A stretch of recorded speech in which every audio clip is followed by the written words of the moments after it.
back to my channel. Welcome if you're new. We are going to do something that has been long overdue. We're going to be doing a baking roundup for both the month of July and August because, as you know, I didn't really do much past 2 months. And you know what? I'm going to stop making myself feel bad. It was summer. There was a lot going on.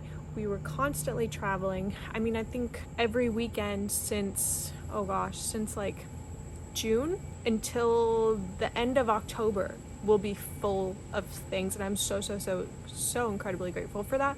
But like, I'm a little more busy than when I first started this channel and doing a lot more things and going to see family and friends and just having like a really good time being able to do that, because before, when I started this channel, as you know, I didn't have a job, and so I had a lot more free time, which was it's kind of like a double-edged sword, like, right? Like, I had more time to bake and hang out with y'all, which love, but also I had no money, so then I couldn't really go anywhere or buy supplies.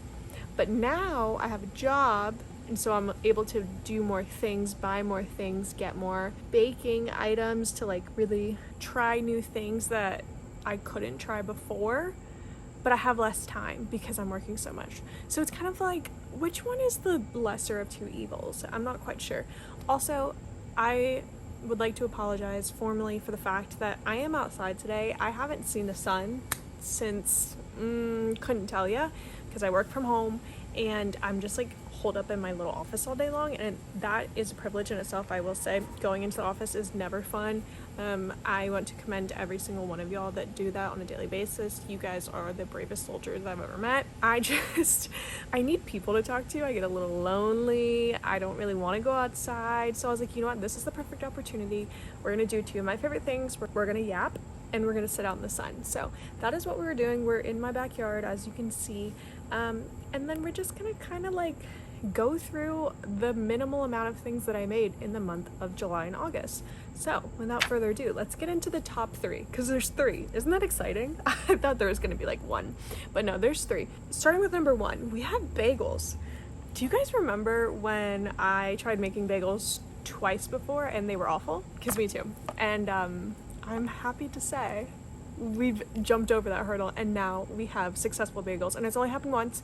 Could have been a fluke, but I'm praying that it is going to become a constant, because I think I found the perfect recipe.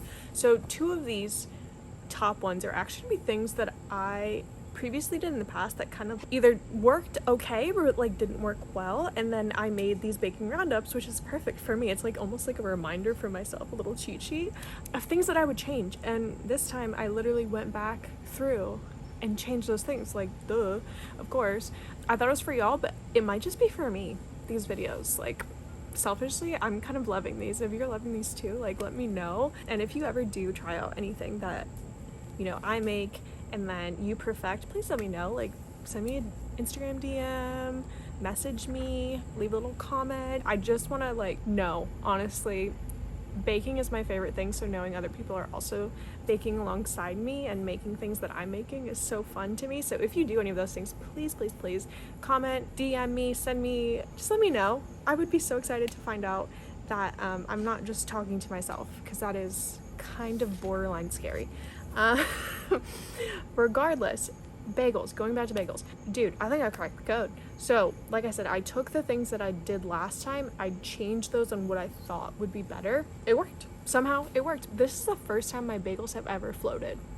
I feel like that needs a moment of silence for itself, because if you've seen any of my previous videos, I'll like try to put a clip here. They sunk like a rock, like a hockey puck. And I just was like, surely there's something better, because everyone else is having their bagels float. Why is mine not floating? And I think it came down to the density of the bagels. So the first time I did the bagels, the little mini ones, I put honey in there. And I've seen success with honey with other people, but for me personally, the sourdough starter that I have doesn't love honey. It really weighs it down. So I was just, okay, we're gonna omit honey. What can we put in place of that? And so my solution was to do like just a proper sugar replacement, and that's what I did. And then also going back to kind of like the pretzel / bagel video that I did with the discard, instead of putting it in a brown sugar bath, I did a little bit of both. I mixed, you can hear my air conditioner, sorry about it. We're just working with what we've got here. I used a baking soda bath mixed with a brown sugar bath. So I think the culmination of the two of them just really catalyzed whatever I needed to boil my bagels, and I really, really, truly believe that is like the ultimate like game changer as far as getting them ready to be baked in the oven. Because if you've never made a bagel before, what you need to do is create your dough, right? And then you're gonna set it up, you're gonna make the little circles, cutie, love them, but you're gonna boil those first. And what you boil them in is kind of what is gonna give you an idea of how your bake's gonna go. So putting it in and it's not floating, number one, big X. You might as well hang it up, start again. Number two, if it's not floating and it's not evenly being boiled, like it doesn't matter how long you keep it in there. For the sake of it, it matters like the effectiveness of your boil in your Dutch oven or whatever you're using. Like it just matters how it's boiling, because then that's going to tell you how your bake is going to end up. And if you start out with a bad boil and it's wet and it's slippery and rubbery, then also strike number two. Like your bagels are not going to turn out well. So this is the first time that my bagels, one, floated, and two, were like boiling evenly. Like there wasn't weird bubbles happening. There wasn't one side was getting darker than the other, or any discoloration, nothing like that. Like it literally was the most perfect bake, and I was like, that's exactly how I felt when the sun just came out.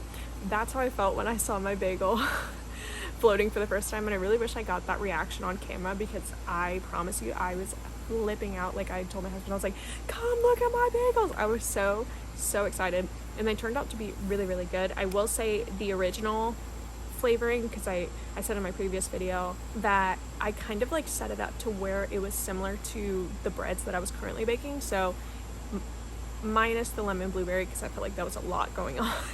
But I had the cinnamon raisin, cheddar jalapeno, as well as the original. I only had the original. There was like 2 extra that I made by accident. I couldn't count, or like I divvied up the dough weird. I don't really remember what the vibe was, but I had the original and it was perfection. Like I made it into a bagel sandwich. It wasn't too much dough. Like, do you ever don't get me wrong, New York style bagels don't come for me. They're just a little too much sometimes, unless I'm ravenous.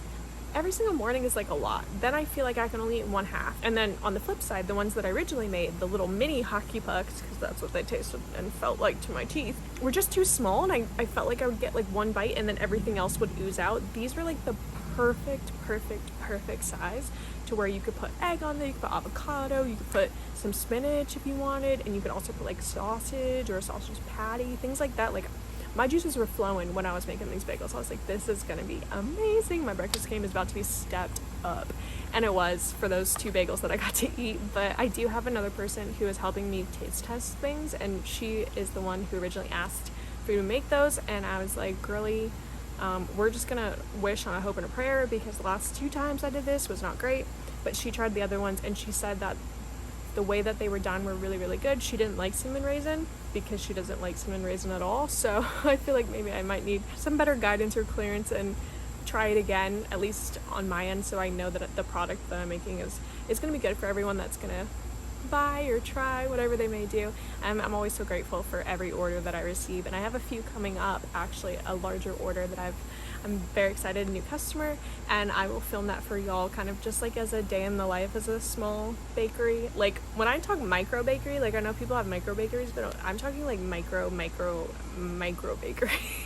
It's just me in my oven, just me, my little sourdough starter in my oven. So something along the lines of that. So stay tuned for that video. I'm super excited. My in-laws are coming this weekend, so I'll try to do it like in between events that we're doing. But yeah, I'm just so excited. But that is the overall. I will say this was the top thing that I made this month, and I'm so proud, not only for like the logistics and like the taste of the bagels, because they were really good, but just how proud I was of myself, because this is the main goal in me making these videos, is just for you to try something new and feel proud of yourself. Because a lot of times I feel like we just get a little too hard on ourselves for no reason, and we expect everything to be perfect, and that's not the case. And I just want to show, even if it's not perfect the first time, you can try again, and then maybe you have something perfect or something close to perfect the second time or the third time. I mean, this is time 3 for my bagels, and I doubt that's gonna be the last time I make something along the lines of that. The next one could be a flop. Who knows? It could have been like divine intervention in that moment, and then from now on it's gonna be awful. I don't know.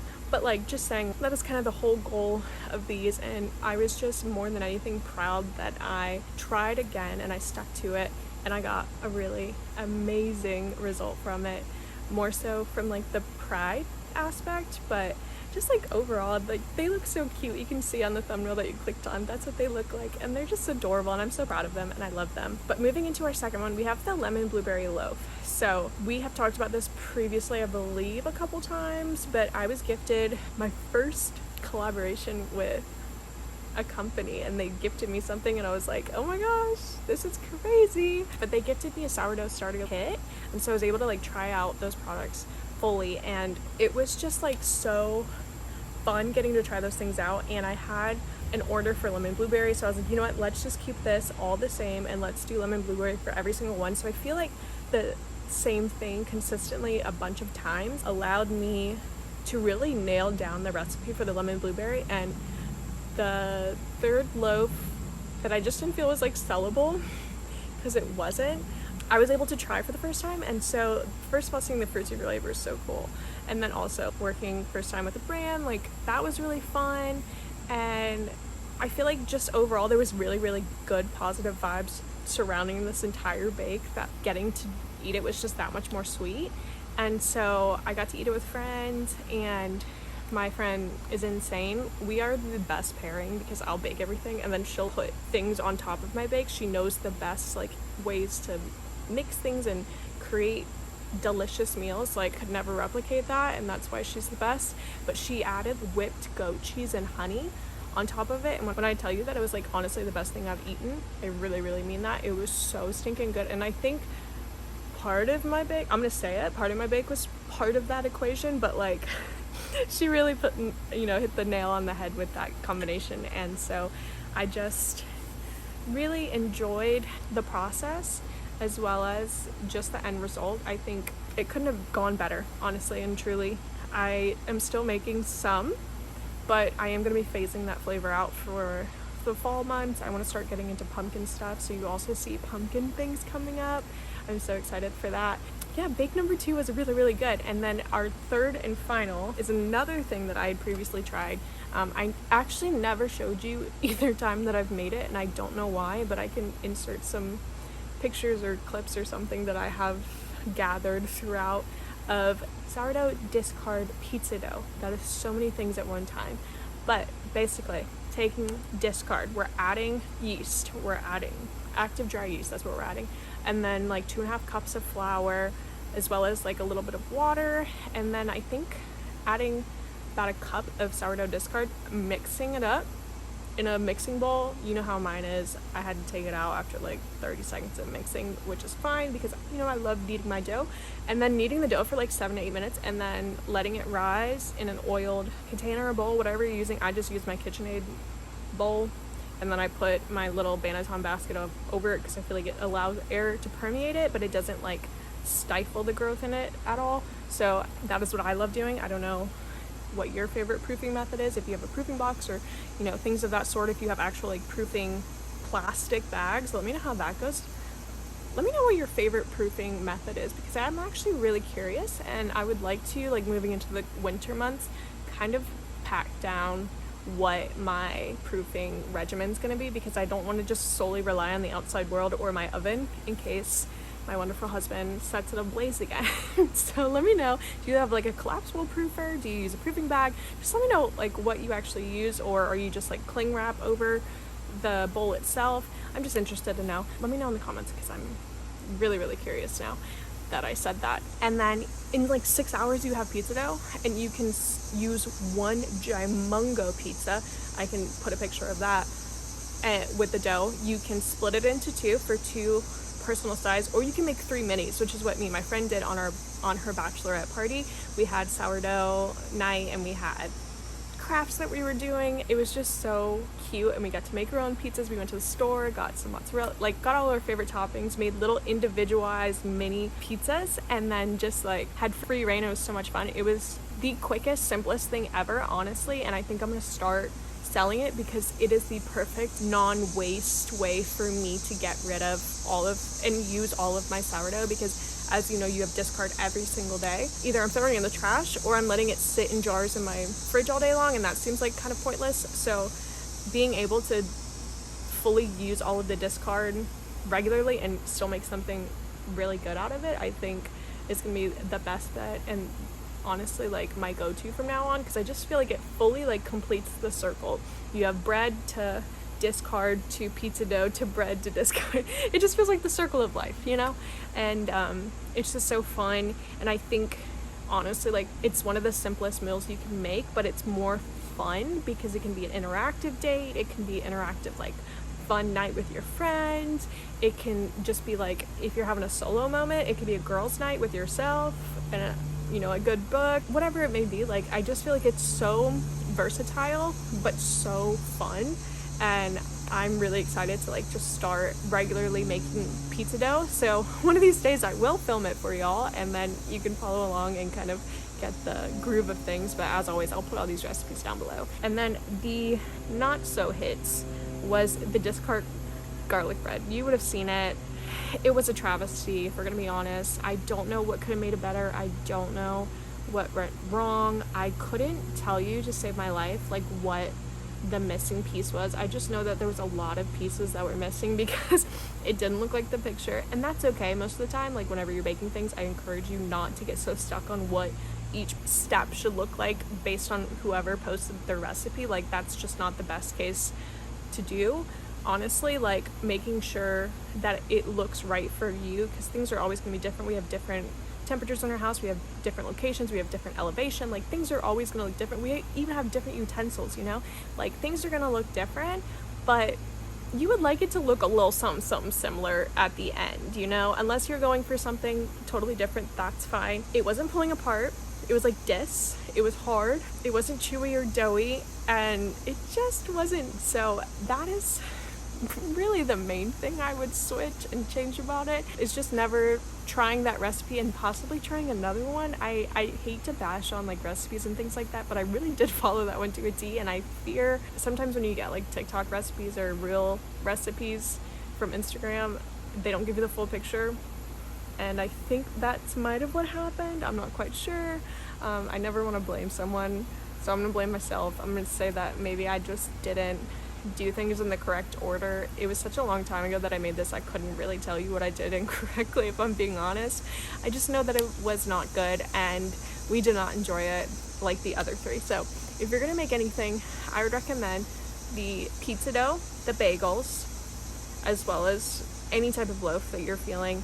If you want to get more into the fall, definitely start on your pumpkin grind. But if you're still like my friend who dreams and hopes that summer stays forever, give the lemon blueberry loaf a try. Maybe find a different recipe for the garlic bread. I don't want to keep like bashing and harping on it, but it just wasn't as good as I wanted it to be. And you know, sometimes you put a lot of time into these recipes, and when it doesn't end up good, you kind of lose hope on it. So I wouldn't say I've lost hope on it, but I wouldn't say I'm very excited to try it again, you know. And that's really all I had for this month, or these 2 months. I didn't do much. All I did was orders, and you've seen me make my original sourdough loaf 30 billion times over, and I can do it 30 billion times more if that's what you're interested in. Just let me know in the comments below. But other than that, that is really it. I can't wait to just bake with y'all again. It's truly one of my favorite things, and I hope you'll stick around for all of the future pumpkin things and baking discard recipes again. I'm so excited.